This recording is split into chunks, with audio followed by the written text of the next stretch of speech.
हफ्ते का आगाज कर चुके हैं और अपनी रोज़ों की सीरीज में हम ये हफ्ता आंखों को डेडिकेट करेंगे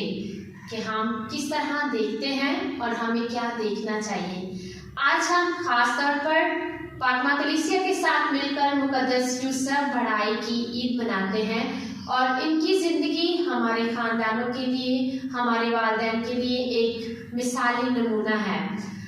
मुकद्दस यूसुफ ने यीशु बच्चा की और मुकद्दसा मरियम की जिम्मेदारी को अपने कंधों पर उठाते हुए उनकी हिफाजत की, उनकी हर ज़रूरत को पूरा किया और यीशु बच्चा की ना सिर्फ परवरिश की बल्कि उनकी रूहानी ज़रूरतों में भी उनके लिए एक अच्छे उस्ताद साबित हुए। आज हम खास तौर पर इनकी ज़िंदगी पर गौर करते हुए वालिदैन अपने ख़ानदानों में अपने बच्चों पर तवज्जो देने की कोशिश करेंगे।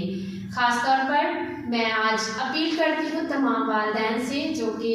बेहद मेहनत करते हैं, हर वक्त अपने बच्चों के मुस्तकबिल के लिए फ़िक्रमंद रहते हैं कि वो सिर्फ अपने बच्चों की दुनियावी ज़रूरतों को मद्देनज़र ना रखें बल्कि वो अपने बच्चों की, अपने ख़ानदान की रूहानी ज़रूरियात को भी